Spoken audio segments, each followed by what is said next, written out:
Hello, so my name's Michael Conneely, and this is part 3 of my video and blog on the Saturn Venus conjunction as an impediment to love. And it's published in connection with the launch of our Love Star Dating international dating site for those on a spiritual journey who are seeking love. So do go to that site. So many new dating sites, I gather, start with loads of bogus members. We don't want to do that because we want to be genuine. So it's free to join. Join the site, grow the numbers, and soon there'll be thousands looking for love who are on a spiritual journey. So this third part of the presentation on the very difficult Saturn-Venus conjunction looks at interpretation techniques. And I start with the question of what house in your birth chart is the Saturn-Venus conjunction occupying. So if the Saturn-Venus is in the first house, well, the first house is our physical body, our sense of self and personality. So to have the Saturn-Venus conjunction here means your early years are unhappy, but it can make you control others and be selfish. It'll make you stuff things into the unconscious and the shadow. These need to be brought to the light and healed, but until they do, there could be a lack of conscience, a frustrated, depressed and isolated streak in your life. Saturn-Venus conjunction in the second house, well, the second house is our family, heredity and roots, our value issues arising therefrom, and our speech issues arising from that, including mouth issues, teeth and gums. With the Venus-Saturn conjunction, in the second house, there'll be a wound to your value from a cold, unhappy childhood, resulting in a wound to being able to keep money or to express yourself properly through speech. Saturn-Venus conjunction in the third house. Well, the third house is about siblings, communication and creative effort and short journeys. So with Saturn-Venus conjunction there'll be blocks and suffering from siblings, blocks to taking or achieving creative action. Communications will be overly structured, and every action and expression will require extreme of effort. Saturn-Venus in the fourth house. Well, the fourth house is about home, mother and roots. When Saturn and Venus are here, there will be slow and blocked emotional growth, blocked expression, distressed, joyless, fearful family relationships, karmic blocks from the ancestral family tree. Saturn-Venus conjunction in the fifth house. Well, the fifth house is about children, romance, creativity and purva punya, past life merit. When Saturn is with Venus here, there could be blocks to love and romance and the showing of love, delays and distance in romance, restrictions with children issues, lack of fun. Saturn-Venus conjunction in the sixth house. Well, the sixth house is about health, employment, service, enemies, healing. Now, the sixth house can support health if it's not afflicted, and Venus here is good for employment. But when Saturn and Venus conjunction is here,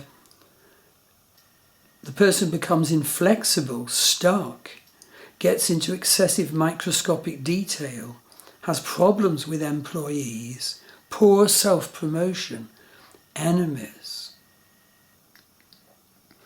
Although note that the sixth house is an upachaya house, it has a growing nature which allows us to overcome its problems over time. Saturn-Venus conjunction in the seventh house. Well, the 7th house is the house of relationship,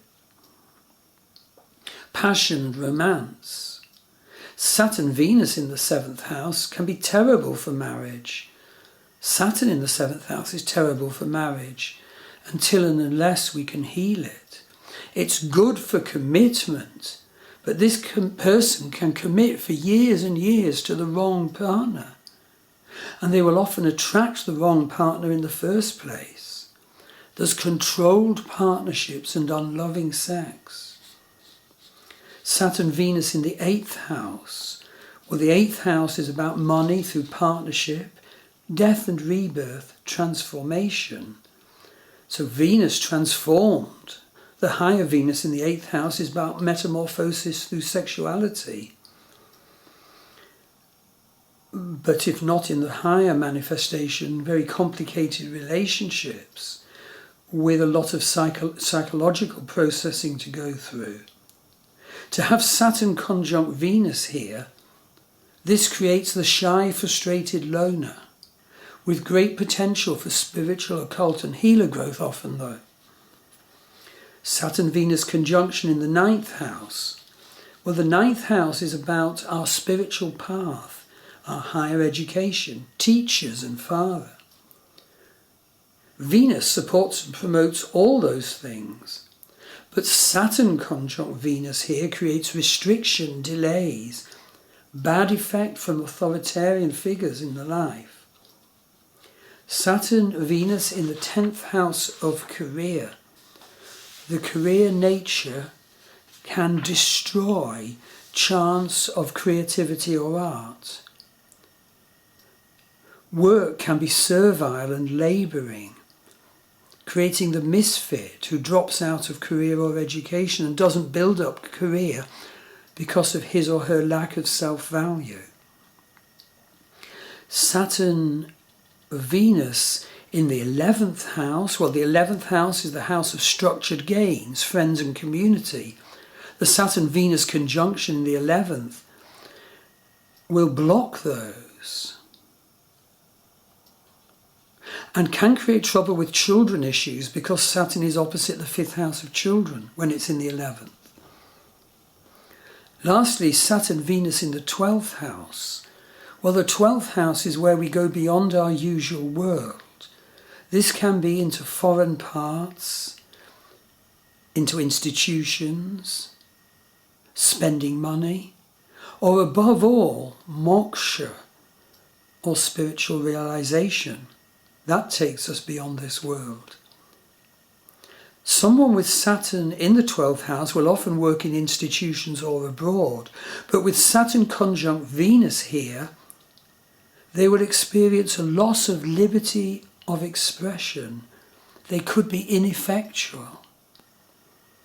So that completes the Saturn-Venus in the houses, but there's a couple of other wonderful interpretation techniques I want to mention. Well, the yogas of Vedic astrology. And so it's rather than me read out this technicality, as with all this material, look at the associated blog post. But I describe a particular yoga where Venus is placed in Taurus, Libra or Pisces and in one of the angular houses, 1, 4, 7 and 10. And then what Saturn will do to reduce the Venusian manifestation. So let's go on to a fascinating and so important interpretation technique, which is Rashi avashtas. Rashi avashtas analyses and expresses how your planets treat each other. Rashi avashtas is a wonderful Vedic astrology system of deciphering from our birth chart how our planets will treat each other, and to share what the Saturn-Venus conjunction can mean, and there are important gradations of meaning actually in it that are revealed by Rashi avashtas.